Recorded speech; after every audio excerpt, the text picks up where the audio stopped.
From Wish TV and the All Indiana Podcast Network, this is the News 8 Daily 8 Podcast with Wish TV's Kylie Conway. A Wish TV News 8 update. Hi, this is Kylie Conway, and this is your News 8 Daily 8 for Wednesday, March 2nd. We're going to have another great day today. If you enjoyed yesterday, make some plans to get outside for Wednesday. Mild temperatures, a nice breeze. Might be a stray shower or two north of a Kokomo-Muncie line during the afternoon hours, but for the most of us here in the Indianapolis, central Indiana area, highs are going to get into the low to mid 60s. It'll stay dry with a few clouds moving in this afternoon. And we were following some breaking news this morning out of Zionsville. Residents who live there are being asked to lock their doors and stay inside while law enforcement is conducting its investigation. The Boone County Sheriff's Office says that this all started around Karen Drive and Lakeview Drive. It's north of Oak Street between County Road 850 East and County Road 950 East.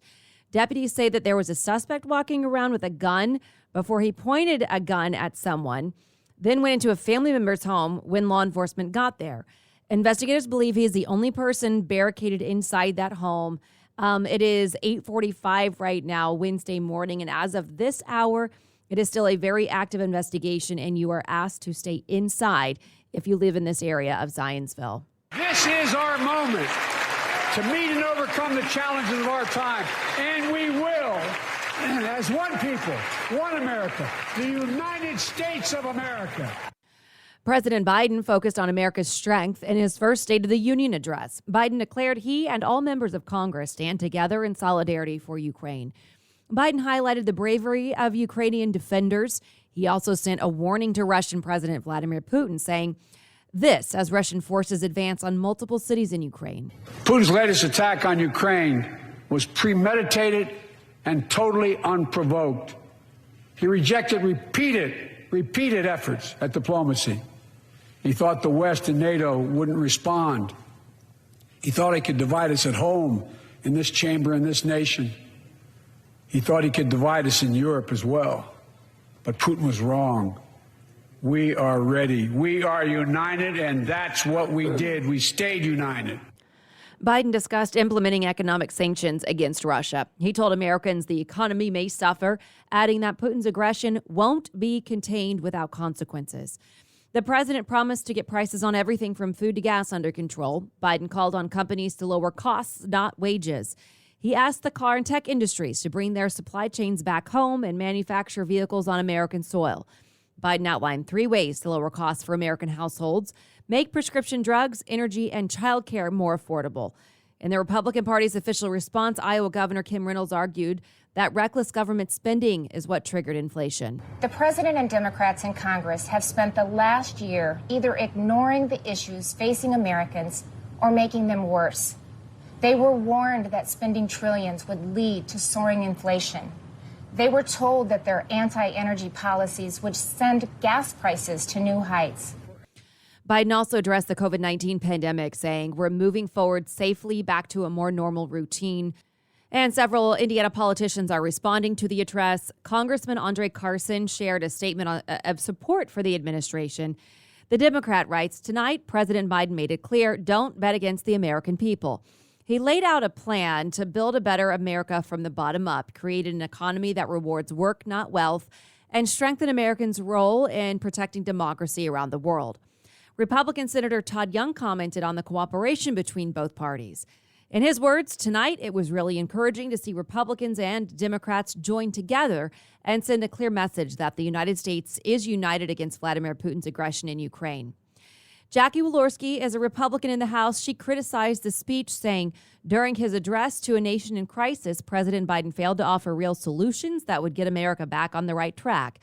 Indiana's Attorney General Todd Rokita, also a Republican, also pushed back on the president's address, writing, Joe Biden just finished spelling out a leftist agenda that is not only out of touch with Hoosier values, but is an affront to those who cherish liberty. One of the lighter moments of the speech came when President Biden addressed outgoing Supreme Court Justice Stephen Breyer. Breyer announced his retirement last month after nearly 3 decades on the court. Biden thanked the 83-year-old, leading to a round of applause for the justice, and Breyer was visibly moved by all of the applause. And Breyer's potential replacement will be meeting with top senators on the Hill today. Ketanji Brown Jackson will speak with both the minority and majority leaders, as well as the top members of the Judiciary Committee. The White House says Jackson will also talk to any other senators who'd like to meet her. If confirmed, she would be the first black woman on the nation's highest court. Our All Indiana Politics analysts agree that Jackson will be confirmed. Mario Masalamani, the Hamilton County Republican Party chairman, says he thought the Russian invasion downplayed Jackson's nomination. Even in the speech, I didn't feel like there was much, given to the historic moment. I think that she's going to get nominated, and not only nominated, but she's going to be on the Supreme Court. I don't think that there's going to be a lot of disagreement from Republicans. Jackson must win over at least 50 senators to be confirmed. Now to the war in Ukraine. Indiana Congresswoman Victoria Spartz demanded the Biden administration do more to address the crisis overseas. Spartz was born in Ukraine. She shared her message wearing the blue and yellow colors of Ukraine. She said President Biden must act decisively fast, or the blood of Ukrainians will be on his hands. They're leveling the cities to the ground, destroying the people. They're slaughtering them like animals. This is not a war. This is a genocide of the Ukrainian people by a crazy man who cannot get over that Ukrainian people do not want socialism, Soviet Union, communism. They want to be with the United States of America. And there was an explosion as an airstrike hit a TV tower in Ukraine's capital, Kyiv. This morning, Ukraine President Vladimir Zelensky is calling that deadly attack a war crime. At least 5 people died and 5 more were wounded. A total of some 102 people, civilians in Ukraine, have been killed during these attacks so far. Zelensky vowed nobody will forgive or forget. The show of support for Ukraine is bright on Monument Circle in Indianapolis. The AES building is lit up with blue and yellow. You'll be able to see the lights there through at least tomorrow morning. Indianapolis police arrest 2 sisters in connection to a murder. 23-year-old Ariel Smith was arrested for murder, and her sister, 27-year-old Ebony Parks, was arrested for assisting a criminal. IMPD says the pair were behind the killing of 25-year-old Sequoia Williams. Police say Williams was shot to death in a strip mall parking lot around 1:30 last Friday morning. It was on Century Plaza Road near Lafayette Road in Georgetown. Police believe some kind of fight may have led up to the shooting. And we now know the name of the woman found dead next to an interstate at the Marion-Hancock County line.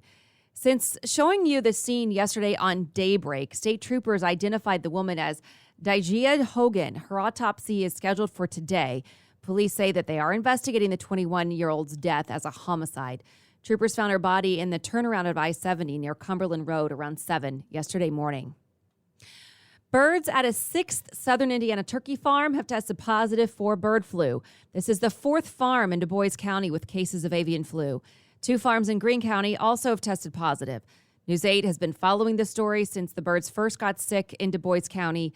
State health officials say around 16,500 turkeys will be killed at this latest farm. So far, experts say this strain of bird flu hasn't jumped to humans in the United States.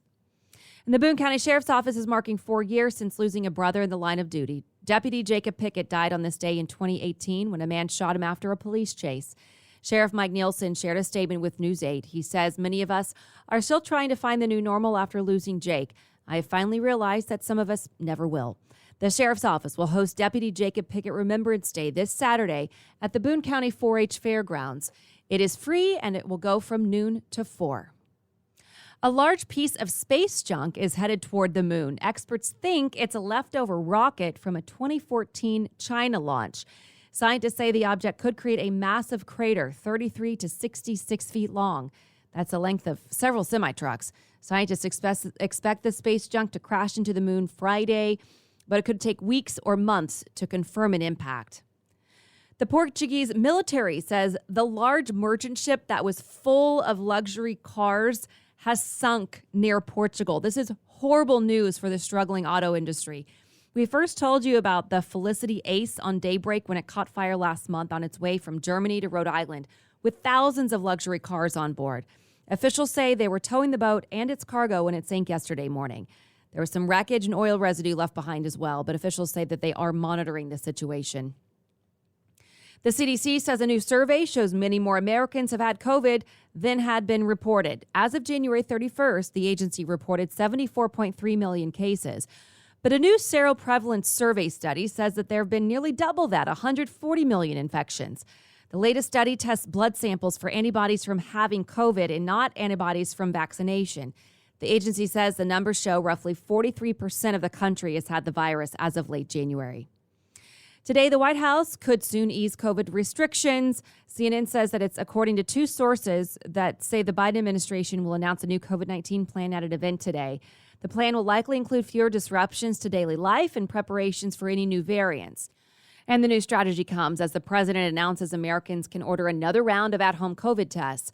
During last night's State of the Union, Biden said it's time for Americans to get back to work and fill our downtowns again.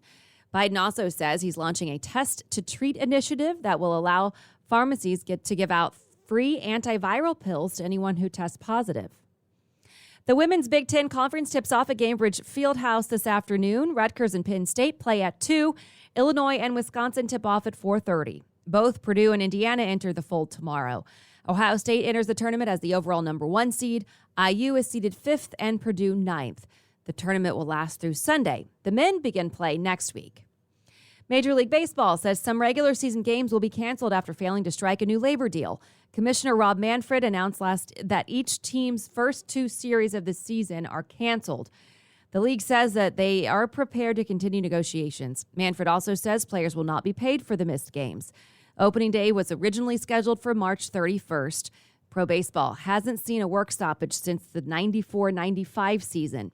The Indianapolis Indians announced on social media that despite the lockout, their season will start on time. One of Indiana's largest theme parks is hiring thousands of employees for this year. Holiday World will be hosting 2 virtual events this weekend. They have more than 2,200 positions available. You need to be at least 14 years old to apply. Pay for anyone 18 and older starts at $13 an hour. The Indianapolis Department of Metropolitan Development approves $24 million for 2 downtown projects. They're the Stutz Factory and a mixed-use property in the 16 Tech Innovation District. It's all part of the mayor's downtown resiliency strategy to grow neighborhoods downtown. The City County Council will make a final decision on Monday.